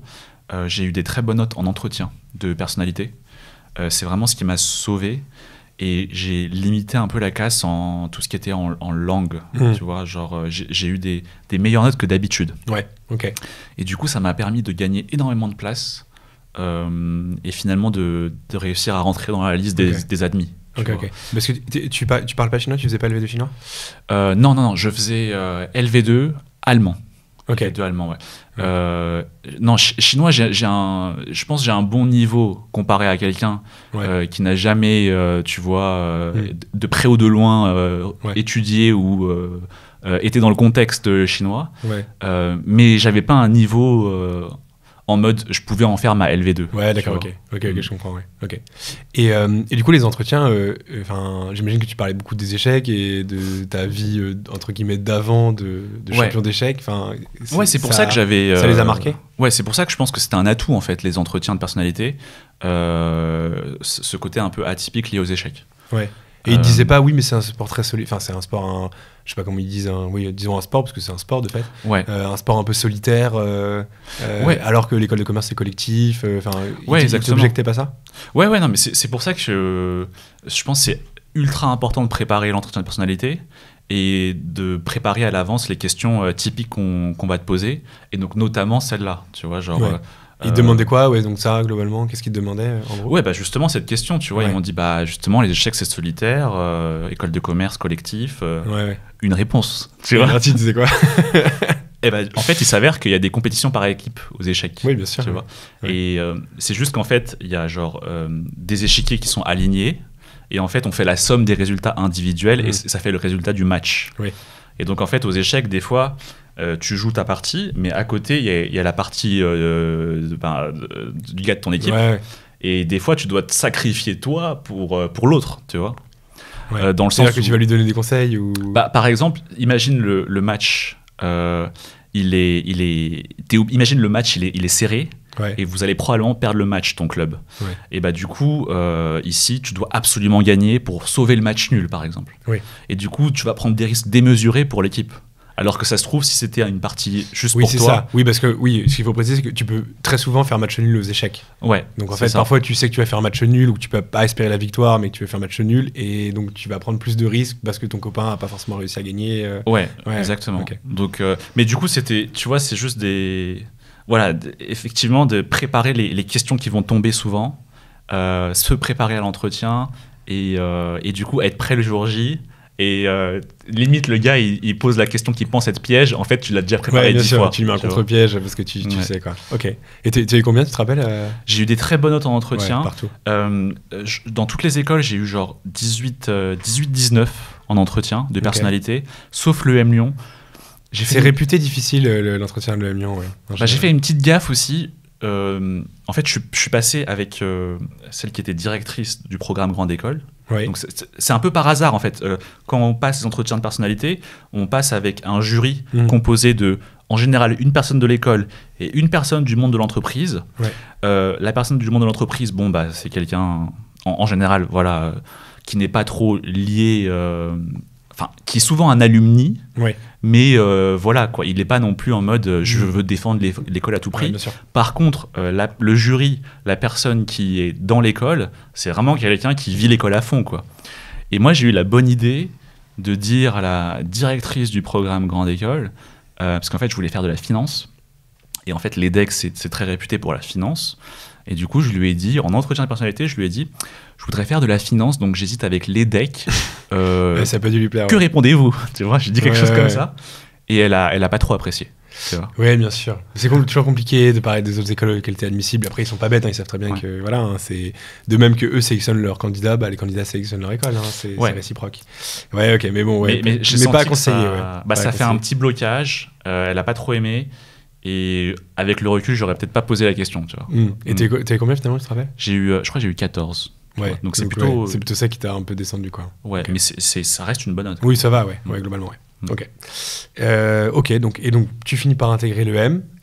Des résultats d'admission, pareil, tu te rappelles le sentiment que tu as eu, quand même content malgré tout, parce que souvent tu vois sur le coup, si t'as pas les écoles que tu veux en admissibilité, on t'est deg, et puis au bout d'un moment tu commences à dire mais en fait franchement cette école elle est pas si mal, et finalement quoi moi j'avais l'idée de QB c'était un peu éloigné déjà. J'avais grave hésité à QB, finalement je l'ai pas fait. Avec le recul, je pense que c'est la bonne décision. Je pense que si on a l'EM Lyon, je ne sais pas comment est le classement aujourd'hui, tu vois, mais si tu as l'EDEC ou l'EM Lyon, je pense je pense que c'est pas nécessaire de QB, et même peut-être des écoles considérées comme moins bien classées. Je pense que quand on arrive en école, on se rend compte qu'il y a un champ des possibles qui est énorme, et qu'en fait, plus le temps va passer, moins l'école qu'on a fait va compter. Ouais, bien sûr. Et donc, je recommanderais, en tout cas, je trouve que la décision de QB, c'est une grosse décision. Et avec le recul, souvent, on se rend compte que l'école, c'est pas si important que ça. Ouais, mais je trouve que souvent la décision de QB, elle est davantage motivée par par exemple, j'ai pas eu la moyenne au concours qui est mon niveau. Ouais. Et en fait, du coup, on se dit l'école égale la barre d'admissibilité, entre guillemets. Alors qu'en fait, oui, évidemment, il y a un lien, mais finalement, intrinsèquement, ce que fait l'école et les opportunités proposées par l'école, t'en sais pas grand-chose très souvent. Ouais. C'est un peu ça. Et c'est vrai que c'est bien ce que tu dis, je trouve, parce que c'est juste ce que tu dis, parce que on cube souvent pour de mauvaises raisons. Alors après, parfois, c'est très bien de cuber, et ça permet effectivement d'aller sur l'école du dessus, qui a peut-être des opportunités que l'autre n'a pas. Mais globalement, il y a beaucoup de ça. Il y a une certaine vanité presque en prépa, quoi. Je vais pas aller dans une école que le mec qui était 10 rangs derrière moi au concours blanc, il a eu parce que je suis meilleur que lui. Enfin, c'est un peu ça, quoi, quelque part. Après, ça dépend aussi de qu'est-ce qu'on veut faire plus tard. Il y a des secteurs aujourd'hui qui sont toujours un petit peu très... cadenassés par les Parisiennes. Ouais, c'est-à-dire qu'il y a des secteurs d'activité aujourd'hui tels que la finance, notamment la finance d'entreprise, où on va faire du conseil en fusion-acquisition, ou par exemple tout ce qui est conseil en stratégie. Ça reste des secteurs où il y a ce qu'on appelle des écoles cibles. Ils recrutent c'est pas mal. Quelques secteurs, effectivement. Je suis tout à fait d'accord. Voilà, donc, et eux, ils recrutent pas mal dans les écoles parisiennes, bien qu'ils commencent à élargir. Mais c'est 2 secteurs parmi genre 100 secteurs. Et aussi, plus le temps passe, plus on se rend compte qu'on est de moins... En réalité, on est de moins en moins défini par notre école, plus le temps passe. Et on est davantage défini par nos stages, nos activités qu'on fait en dehors, nos différents projets qu'on peut lancer personnellement. Et donc, finalement, 5 ans plus tard, on oublie quasiment l'école qu'on a fait. Ouais, bien sûr. Ah, mais c'est vrai. Bon, alors justement, ça fait maintenant quasiment 5 ans que t'es sorti. C'est quoi, ça fait 5 ans que t'es sorti de l'école finalement même un peu plus. Même un peu plus. C'est ça. Bon, c'était pour la transition, mais du coup. Oui, 5 ans, ça fait 5 ans. Un peu plus, bon, allez, admettons. Et donc, du coup, quel souvenir tu gardes un peu de l'EM Lyon, globalement? Franchement, super souvenir. Super souvenir. C'était 5 ans top. J'ai aussi fait un double diplôme avec Centrale Lyon. Je voulais te poser la question justement. Du coup, j'étais un peu... En fait, j'avais une jambe là à l'EM Lyon et une jambe à Centrale Lyon. Sachant que, en gros, alors maintenant c'est plus le cas parce que l'EM Lyon va déménager, mais c'est sur le campus d'Écully, donc il y a quelques encablures de Lyon, on va dire. Et en fait, t'as Centrale et l'EM Lyon qui sont face, quoi. Qui sont face à face. Donc c'était hyper pratique pour le double diplôme. Genre, des fois, je passais d'un cours Centrale à un cours EM dans la même journée. J'avais juste à traverser la rue. Donc, en gros, j'avais ces 2 écoles, mais d'un point de vue purement EM, parce que Centrale, c'était dur en vrai. En fait, et pourquoi oui, parce que c'est original de faire ECE puis Centrale, pour le coup. Ouais. C'est assez rare. En vrai, c'est interdit normalement. Ah ouais, carrément. Et on m'a quand même laissé passer les épreuves. Mais normalement, tu es censé avoir fait quand même un bac scientifique pour intégrer une école d'ingé, quoi. Mais du coup, j'ai passé les épreuves et après, je les ai assez réussi, donc on m'a laissé intégrer Centrale Lyon. Mais Centrale Lyon, c'était dur. C'était dur parce qu'en fait, t'as pas le background d'une prépa scientifique, d'une prépa ingénieur en fait, et donc en fait, tu galères énormément pendant tout le cursus ingénieur. Donc ça, c'est un peu différent. Par contre, l'EM Lyon, hyper chill. Parce que franchement, on a fait le plus dur après 2 ans de prépa. Du coup, les cours ne sont pas si difficiles. Et puis même, c'est normal, c'est pas le but d'une école. L'école, elle va nous amener petit à petit à être davantage dans une vision un peu plus professionnalisante et donc moins académique. Donc en vrai, c'est tout à fait normal que les cours soient un peu mais c'est vrai simples. qu'en première année, t'as un peu souvent ce côté oula, attends, il y a 2 secondes, j'inversais des matrices et j'apprenais mon cours de géopo sur le bout des doigts ou d'économie en l'occurrence pour toi. Et là, en termes purement intellectuel, c'est pas le même délire, quoi. Ouais, franchement, ça dépend des gens. Parce que par exemple, moi, j'ai vu effectivement des gens qui sont arrivés en première année à l'EM et qui se sont dit waouh, enfin, on faisait des trucs hyper compliqués en prépa, et là, qu'est-ce qu'on fait? De la compta? Où je dois genre calculer la TVA à collecter, où je dois... je sais pas. Non, bien sûr. Mais bon, en même temps, c'est un peu la vraie vie. Hein. Enfin, oui. Ouais. Et du coup, c'est juste normal. C'est genre que petit à petit, on nous amène de quelque chose de plus académique à quelque chose qui est plus vers le monde de l'entreprise.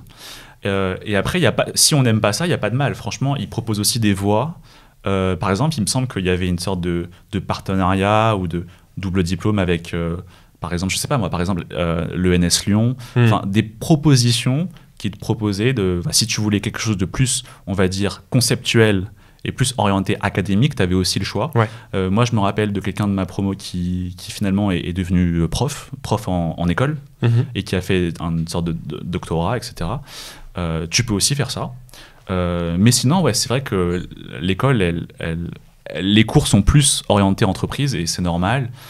Et puis en même temps, comme ça, on est chill. Ouais, bien sûr, ça te permet de faire autre chose. C'est ça, il faut pas dépérir, entre guillemets. Il faut expérimenter plein de choses. Bah oui, en plus, comme ça, tu as du temps pour faire ce qui est assez important quand même à l'école de commerce, c'est tout le côté associatif. Moi, par exemple, j'ai fait la junior entreprise, et il y a plein d'associations, BDE, BDA, ski club, etc.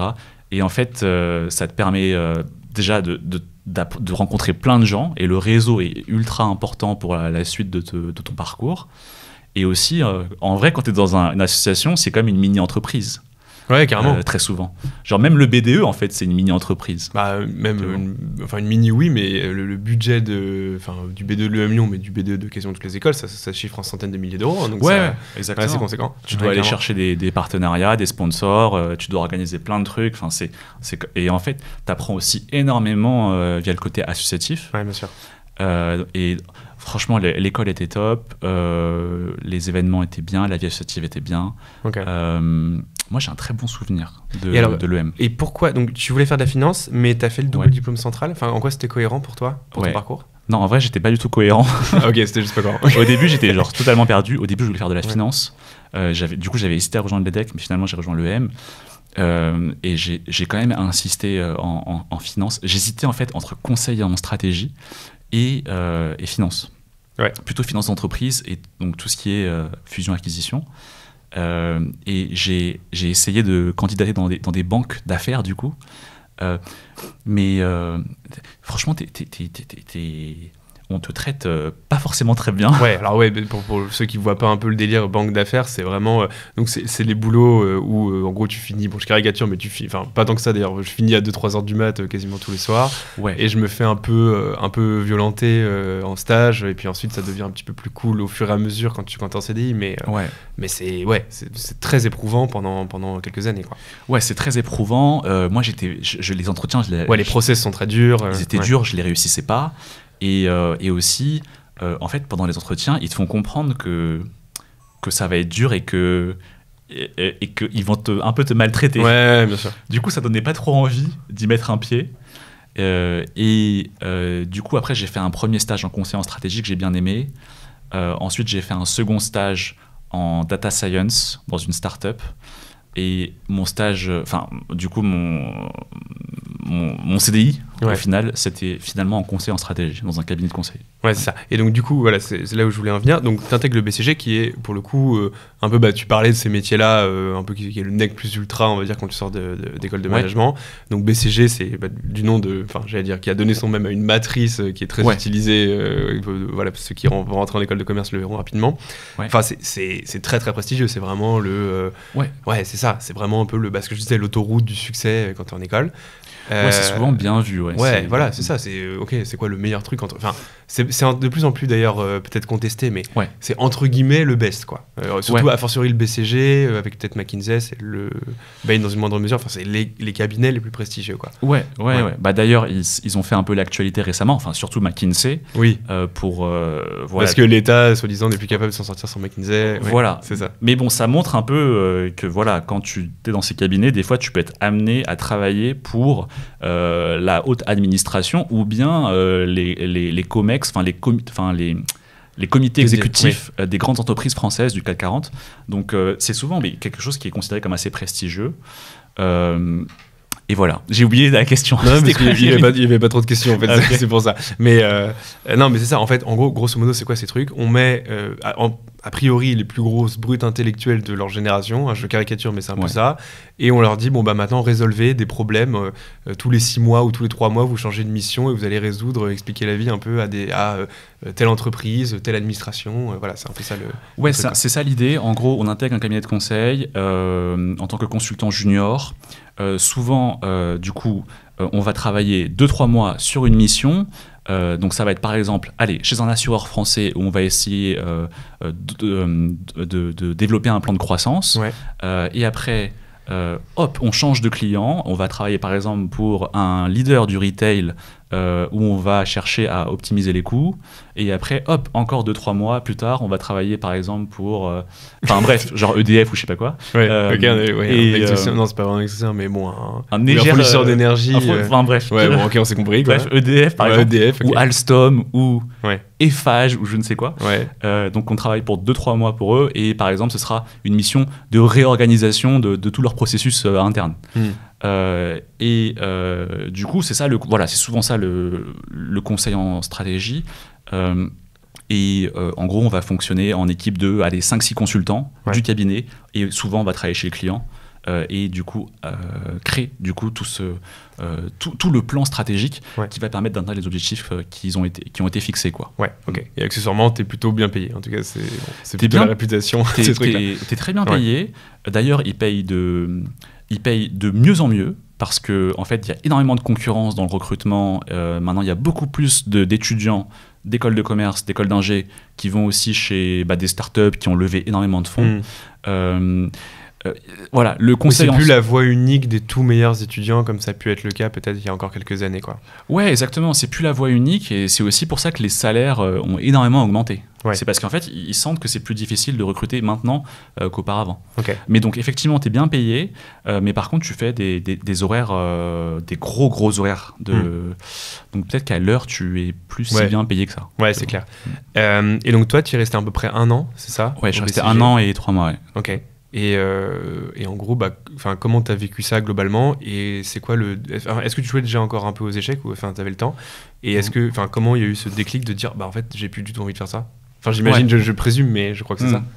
En fait, non, j'avais pas le temps de jouer aux échecs. Ça dépend des missions, mais en gros, j'avais un rythme de travail un peu effréné. La pire mission que j'ai eue, on dormait pas chez nous le soir. Ah oui? Donc on était, tu vois, genre à l'hôtel. Ah oui, parce que tu étais missionné un peu loin. Exactement, j'étais missionné un peu loin. Et c'était une mission qui durait 2-3 mois. On était à l'hôtel. C'était du lundi au vendredi. Et on travaillait à peu près de 7h30 à minuit. Et ça pendant 2-3 mois. C'est beaucoup. Oui, parce qu'il te reste dormir et c'est à peu près tout, quoi. En fait, tu as juste le temps de dormir et après, tu réenchaînes le lendemain. Après, bon, il n'y a pas que ça. C'est-à-dire qu'en même temps, tu apprends beaucoup et voilà, tu es bien payé, etc. Mais au quotidien, il faut les faire, quoi, les heures. Et 2-3 mois où tu fais 7h30 minuit du lundi au vendredi, c'est pas forcément le plus sain. Oui, certes. Tu vois. Et du coup, c'était un rythme qui était très intense, tu vois. Et du coup, au début, ça va parce que tu te dis, bon, je viens d'intégrer, je fais des sacrifices, c'est normal, j'apprends beaucoup, donc et puis ça peut m'être utile pour plus tard. Mais au bout d'1 an et quelques, tu sens quand même le poids de la routine, et tu sens que ça fait quand même 1 an et quelques que tu fais ça. Et tu sens que il y a des moments où tu es un peu dans la zone rouge, quoi. Tu vois. Et que tu vois pas trop une perspective d'amélioration, quoi. Tu vois pas de perspective d'amélioration. Et du coup, aussi, au début, tu travailles peut-être sur tout te paraît nouveau, donc tout te paraît intéressant. Et au bout d'1 an, t'aimerais peut-être travailler sur cette mission, mais on te met pas sur celle-là. On te met sur une autre, et en fait, celle-là, c'est un secteur que t'aimes pas trop, la problématique t'intéresse pas trop. Donc en gros, t'aimes pas ce que tu fais, et en plus, tu fais des gros horaires sur ça. En plus, oui, ça fait beaucoup. Donc voilà. Au bout d'1 an et quelques, j'étais un peu comme ça. Et aussi, il y avait le contexte en fait où déjà, à la première année, il y avait Queen's Gambit.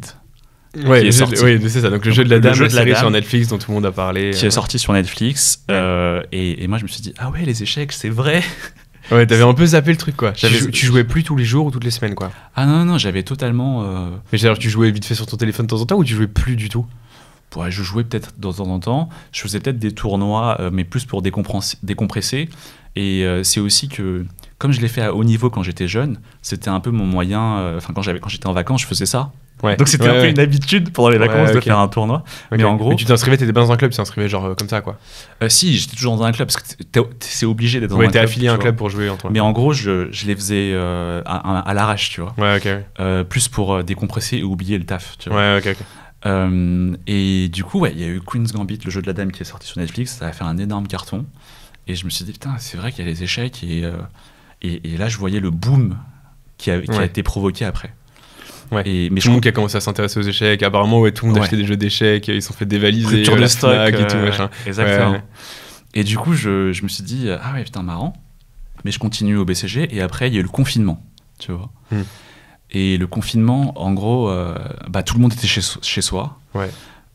Et en fait, on travaillait limite plus parce que, en fait, comme il n'y avait pas le temps de transport pour aller au bureau, chez les clients ou au cabinet, en fait, ce temps-là, il était... c'était pas du repos, c'est du taf. Souvent, ce temps était alloué au travail. Okay. Donc, par exemple, durant le confinement, ça paraissait moins choquant de te mettre une réunion à 20h. Ouais, ok. Parce que, écoute, t'es chez toi. Oui, de toute façon, ça change rien, t'es chez toi, machin, quoi. Alors que quand il n'y avait pas le confinement, tu vois, réunion à 20h, t'abuses quand même. Genre, il faut que je rentre chez moi. Tu vois. Bien sûr. Ouais. Du coup, en fait, ça a un peu. Paradoxalement, ça a rallongé le temps de travail, l'amplitude horaire, quoi. Okay. Exactement. Et du coup, il y a eu le confinement. Mais c'est quoi l'avantage du confinement? C'est que les gens, du coup, étaient chez eux. Et il fallait une activité. Et en fait, du coup, les échecs ont explosé une deuxième fois avec le confinement. Et du coup, je me suis dit, mais c'est incroyable, genre les échecs explosent. Ouais. Et je voyais l'effervescence qu'il y avait autour des échecs. Et moi, je voyais mon quotidien qui me plaisait pas du tout, tu vois. Et du coup, je me suis dit, j'ai essayé de changer un petit peu de poste en interne, mais j'ai pas réussi parce qu'à cause du confinement, tout a été un peu gelé au niveau de la mobilité interne.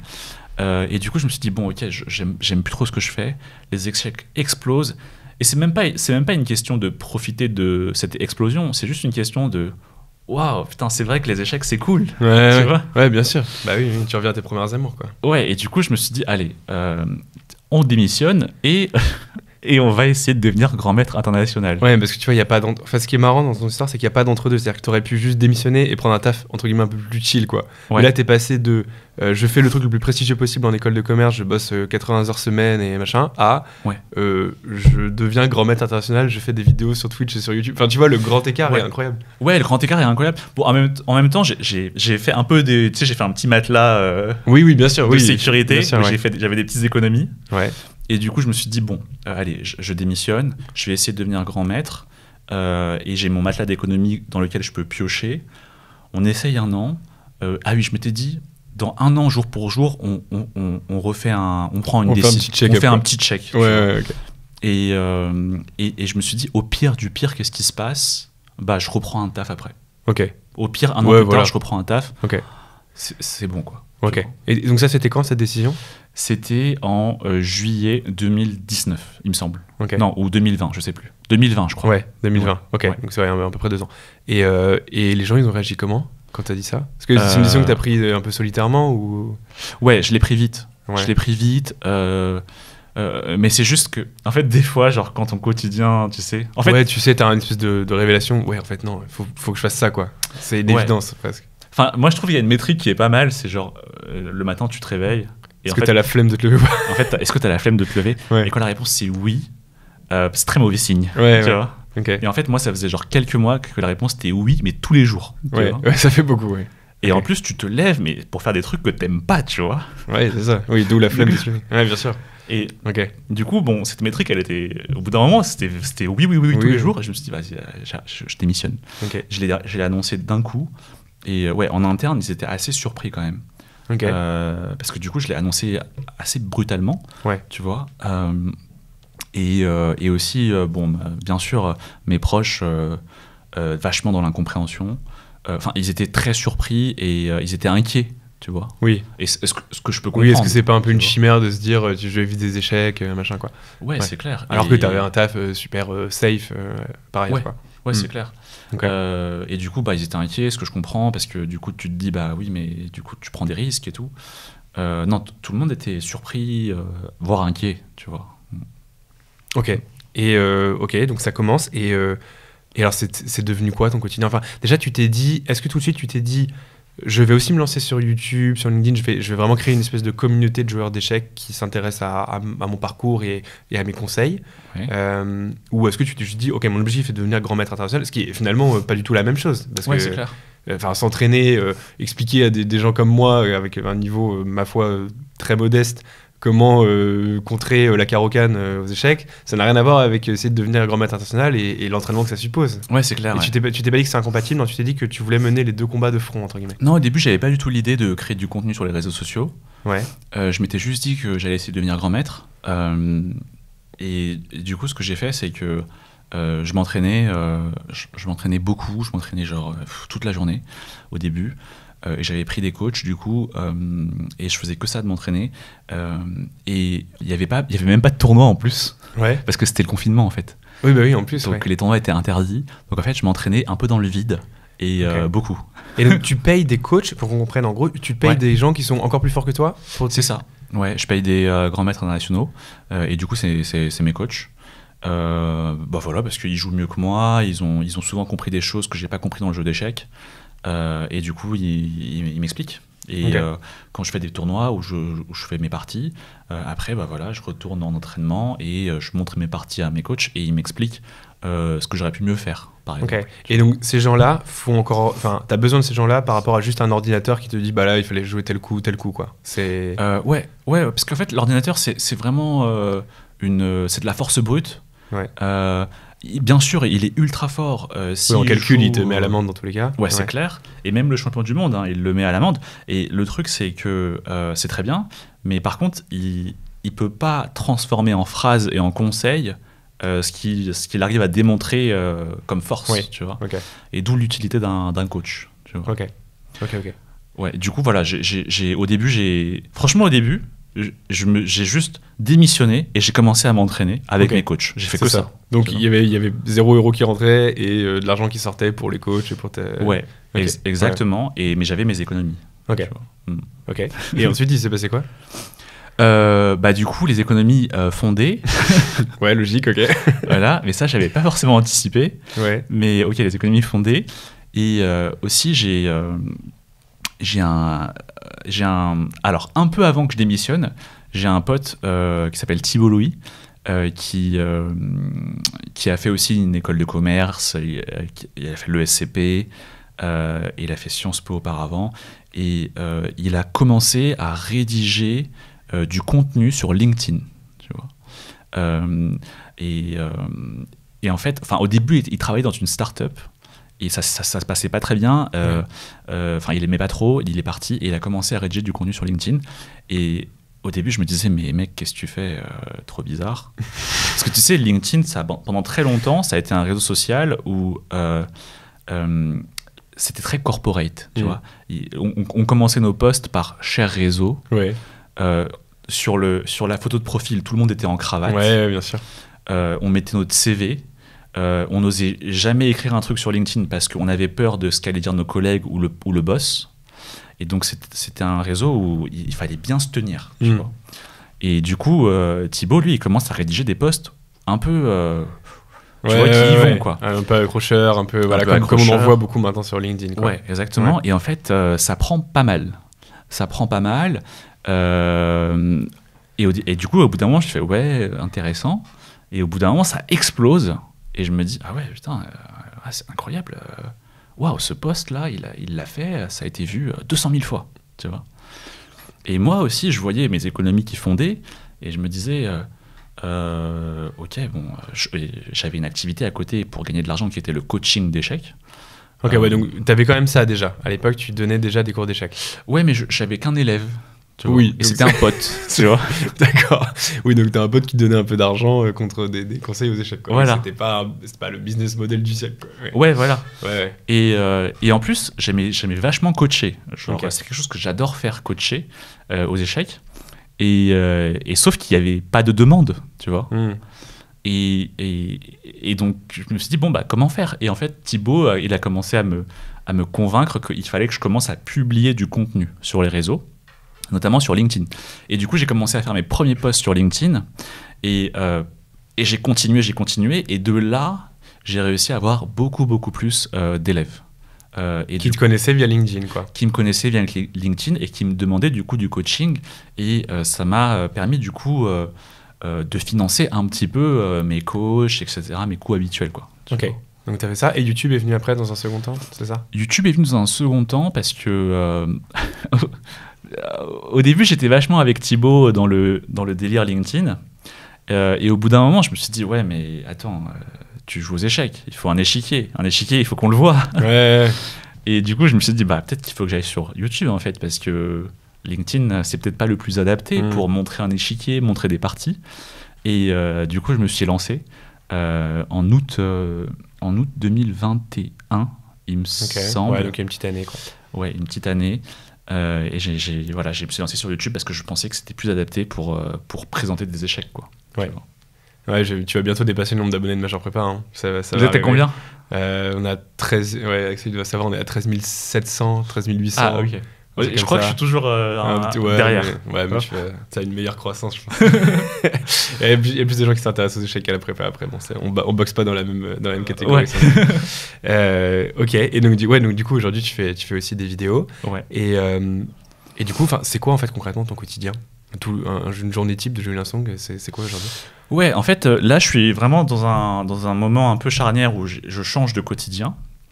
Mais si tu veux, il y a 2-3 semaines, mon quotidien, il était comme ça. En gros, moi, je m'entraîne aux échecs toute la semaine, enfin, sauf le week-end, mais toute la semaine, les matins, je m'entraîne aux échecs. C'est quoi, 4 heures, comme on fait une annale de maths de 4 heures, toi, tu fais 4 heures d'échecs. Ouais, par exemple, genre, c'est à peu près 2h30, 3h, on va dire, où vraiment je travaille les échecs pour moi, quoi, pour progresser aux échecs. Et après, l'après-midi, en général, je vais donner des cours d'échecs. Okay.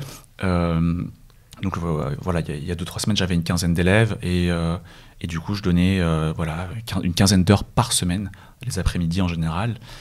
Ensuite, le reste du temps, des fois dans les après-midi, je mettais aussi mes coachs. Et du coup, ça doit faire 3-4 heures de coaching avec mes coachs le reste de la semaine. Ouais. Et après, il y a aussi la création de contenu sur les différents réseaux. Du coup, je me suis un peu développé. Je suis sur LinkedIn, YouTube, TikTok, Instagram. Ouais, tu fais des TikTok maintenant même. Ouais, mais TikTok, c'est dur. Ouais. Et aussi Twitter. Et du coup, il y a des moments dans la semaine où je fais de la création de contenu pour ces 5 réseaux. Et après, ça, c'est le quotidien. Et après, il y a les situations où je suis en tournoi. Et j'ai un tournoi à peu près tous les 3 semaines, 1 mois. Et du coup, quand je suis en tournoi, j'annule tout. Et je suis vraiment que dans le tournoi. Et un tournoi durant à peu près 1 semaine. Et là, tu vas un petit peu sillonner le monde, ou du moins l'Europe, et tu joues contre d'autres grands maîtres internationaux, quoi. Ouais, exactement. En gros, mon coach principal me conseille de faire des tournois les plus forts possibles. Et du coup, souvent, je regarde dans le calendrier c'est quoi le plus fort tournoi qui a lieu en ce moment en Europe et je vais essayer de le jouer celui-là. Mais tu peux y aller comme ça, ploum ploum tralala, ou il faut un certain niveau, enfin ça se passe comment? Comment tu fais pour être invité à ce genre de tournoi? En général, c'est ouvert à tous, mais c'est juste qu'il y a par exemple, il y a une sorte de festival global, et après, au sein du festival, tu as différents tournois pour différents niveaux. Et donc, souvent, moi, je vais faire le tournoi principal, tu vois. Et par exemple, si tu es débutant, il y aura peut-être un tournoi pour plus ceux qui débutent. Oui, d'accord, ok. Et c'est en fonction de ton score Elo, donc qui définit ton niveau aux échecs, quoi. Ouais, exactement. Ouais. Ok. Et du coup, là, le bilan de cette année, est-ce que tu as le sentiment d'avoir vraiment progressé aux échecs? Est-ce que tu es au zénith de tes échecs? Enfin, est-ce que tu es vraiment plus fort que quand tu as arrêté les échecs à 18-19 ans? Tu arrives à Imaginer ça, envisager ça. Je sais pas, mais en tout cas, ça se passe bien pour l'instant, les résultats sont bons. Après, moi, j'aime jamais trop parler des bons résultats, parce que j'ai toujours peur que ça s'arrête. Il faut toucher du bois. Je touche du bois, exactement, là je touche du bois, tu vois. J'ai peur que ça s'arrête, et du coup, là ça se passe plutôt bien, tu vois, genre, en gros, il me semble que quand j'avais repris les échecs en quittant le BCG, j'étais top 180 en France, et là je suis top 70. Donc j'ai gagné 110 places en 1 an et demi, donc c'est plutôt cool. Et du coup j'espère continuer comme ça et progresser, quoi. Juste progresser de manière générale. Et tu te fixes pas un objectif, je vais être top X mondial, top X français, gagner tel tournoi, je sais pas. En fait, j'aime pas trop me fixer d'objectifs. Ça dépend des gens, mais moi j'aime pas me fixer d'objectifs parce que après, imagine je me dis ok, je veux être grand maître. Après, personnellement, ça me met beaucoup de pression. À chaque fois, j'ai l'impression que ce que je fais, c'est pour cet objectif. J'ai l'impression aussi de vivre vachement drivé par le futur, tu vois, et de jamais savourer le chemin que je parcours. Parce qu'à chaque fois, je me dis, ouais, mais grand maître, c'est là, grand maître, c'est là.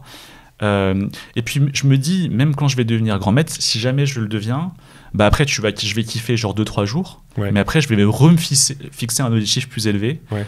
De telle sorte que finalement j'aurais jamais kiffé l'instant présent.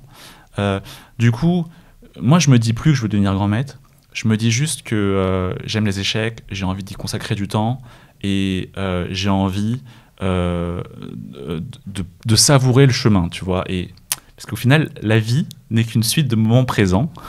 Donc tu dis ça sur LinkedIn, je crois. Voilà, donc ça c'est la petite punchline. Ouais, bien vu. Et donc je me dis, parce que le futur finalement, c'est un moment présent qui n'a pas encore eu lieu. Et le passé, c'est un moment présent qui a déjà été vécu. Bref, du coup, la suite n'est qu'une ouais, c'est ça, n'est qu'une suite. Et tu te dis, bah ouais, il faut que j'apprécie au maximum chacun de ces petites suites d'événements, quoi. Voilà, donc je me dis, voilà, donc il faut juste que j'apprécie le moment présent. Et c'est pour ça que je me fixe pas d'objectif. Et aussi, moi, ça me permet de mieux vivre mon quotidien et voilà, si je fais un mauvais tournoi, et ben je me dis pas que c'est une semaine de perdu. Tu vois. Ouais, ok.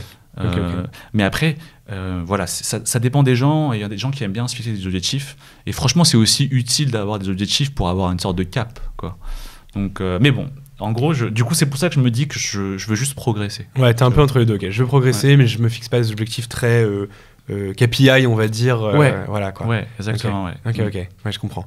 J'avais juste 2 dernières vraiment questions par rapport à ça. La première, c'est que, du coup, c'est ce que je disais. T'es un peu l'archétype du mec qui a osé franchir le pas et se dire ok, je passe du tout au tout et je vis mes rêves, je mets ça entre grosses guillemets. Mais en fait, je me dis toujours que c'est plus facile quand, entre guillemets, tu mets rien un peu derrière. Et tu vois, t'as quand même renoncé à un certain prestige, un certain confort de vie, parce que j'imagine que même si t'arrives aujourd'hui à gagner de l'argent et ton truc il est viable, tu gagnes fatalement moins d'argent, j'imagine, que quand t'étais au BCG. Si tu devais faire un peu le bilan, point positif, point négatif de ce choix un peu radical, aujourd'hui, comment tu vois ça ? Moi, je vois beaucoup de points positifs. C'est-à-dire que je possède mon temps. Et du coup, c'est quelque chose qui a beaucoup de valeur pour moi et que j'apprécie de plus en plus avec le temps qui s'écoule. Quand j'étais du coup dans le conseil, le côté très négatif, c'est que il y avait quand même du lundi au vendredi. En fait, je pouvais pas trop planifier des choses. Après, c'était un secteur particulier, dans une entreprise particulière, et du coup, c'était plutôt une exception, tu vois. Je pense qu'il y a plein d'entreprises où, en gros, la semaine, en soirée, tu te planifies des trucs. Et peut-être que tu n'aurais pas pris cette décision-là si tu étais dans une boîte un peu plus cool, entre guillemets. Exactement. En termes de volume horaire. Donc après, je raconte mon histoire. Je pense qu'elle n'est pas du tout généralisable. Mais en gros, moi, le problème que j'avais, c'était que du lundi au vendredi, je pouvais rien planifier parce que mon manager, il pouvait décider que, hop, à 21h, tu seras là à faire ça. Et des fois, c'est à 23h, tu vois. Ouais, non, mais je comprends, ouais. Et du coup, finalement, t'as juste... En fait, du coup, j'étais là en mode... j'attends le samedi et le dimanche pour vivre ma vie. Ouais, et tu après, mets un peu ça sous cloche. Ok.